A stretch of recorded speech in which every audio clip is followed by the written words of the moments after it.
Distinguished Senators, Right Honorable Members, it is now my privilege and honor to invite my brother, the Right Honorable Speaker of the House of Representatives, to now move a vote of thanks.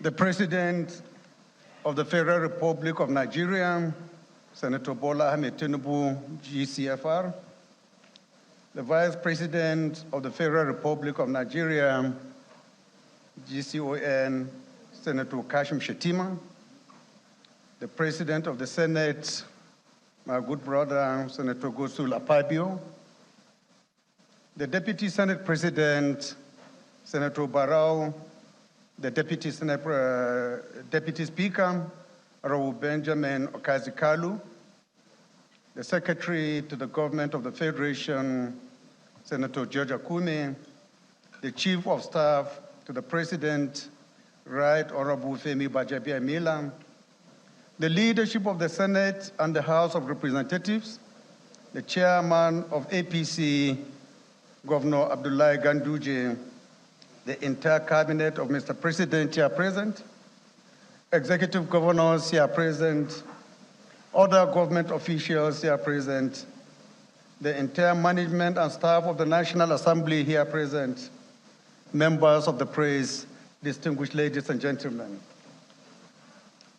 On behalf of the National Assembly, I express sincere gratitude to Mr. President for taking time out of the grueling demands of his office to undertake a time-honored democratic tradition of presenting and laying the budget estimates for the year 2024.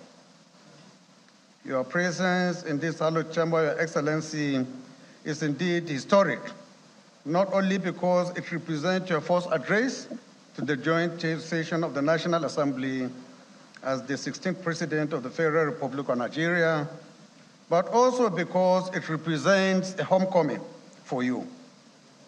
By undertaking this important constitutional responsibility, you have continued what you started at your inauguration on 29th May 2023.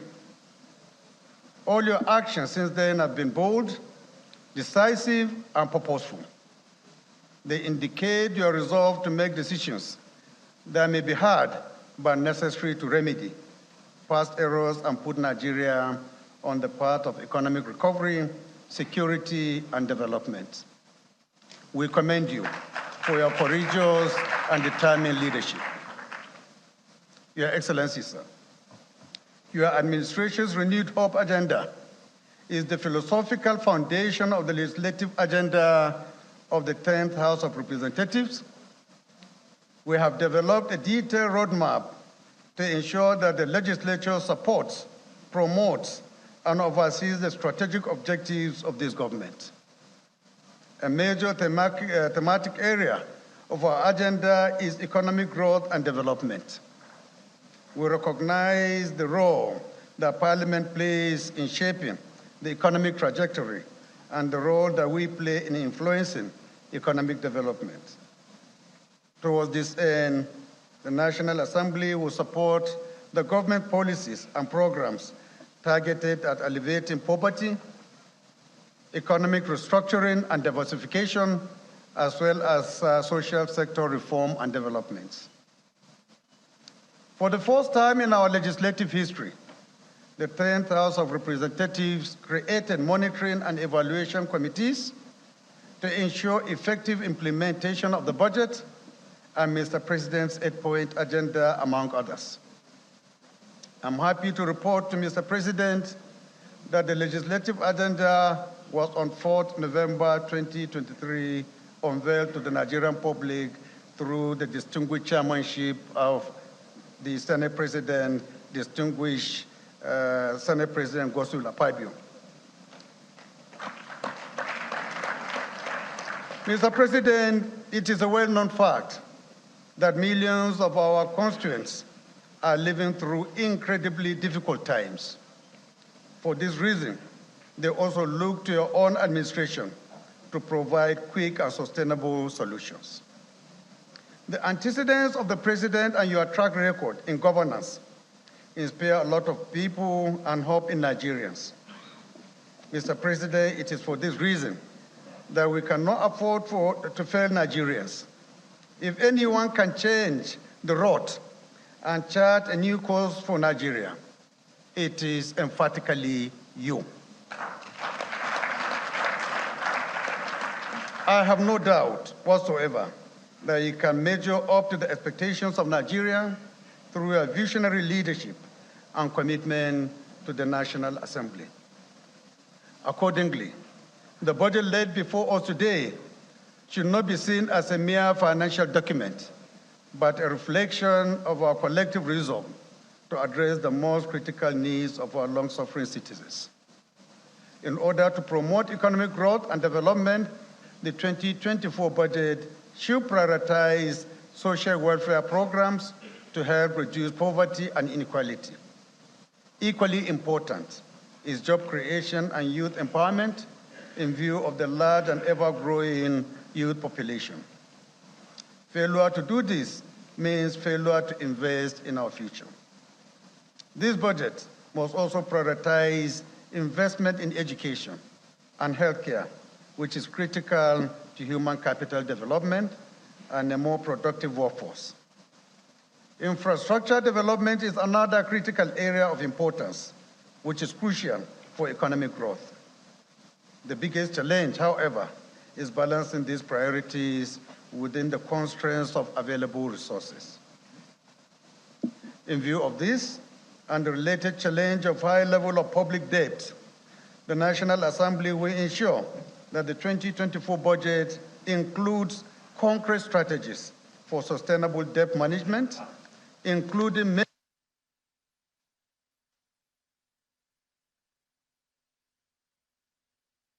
the focus should be on raising more revenue through tax reform, fiscal reform, subsidy reform, foreign exchange convergence, and centralized revenue collection.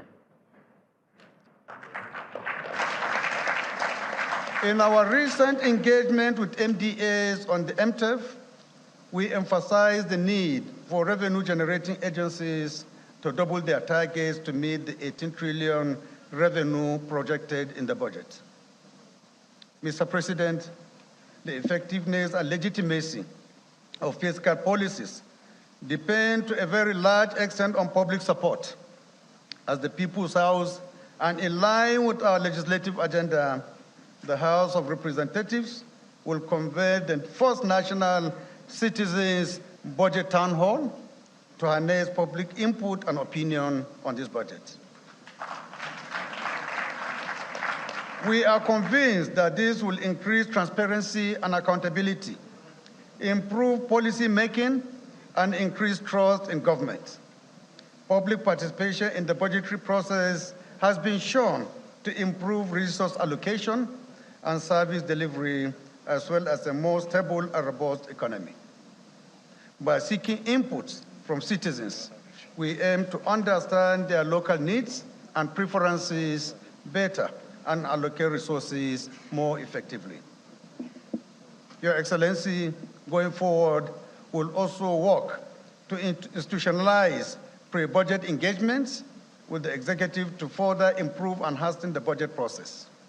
The House has already commenced interface with MDAs through the sectoral debates to understand the challenges facing government agencies and identified areas for legislative interventions.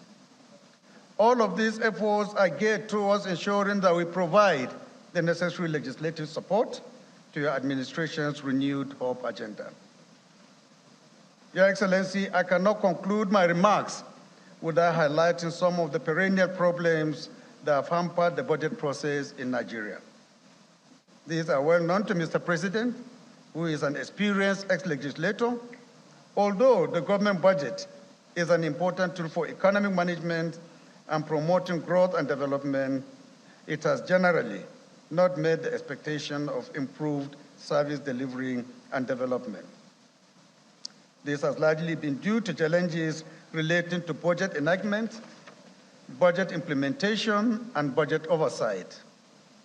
The well-known gaps in the various stages of the budget process underscore the need for budget reforms, including altering relevant sections of the Constitution and existing laws to strengthen the budget process and transform our budget into an authentic tool for development. For this reason, I propose enacting a Budget Act to strengthen the budget process and promote development outcomes. This is a well-established practice in democracies across the world.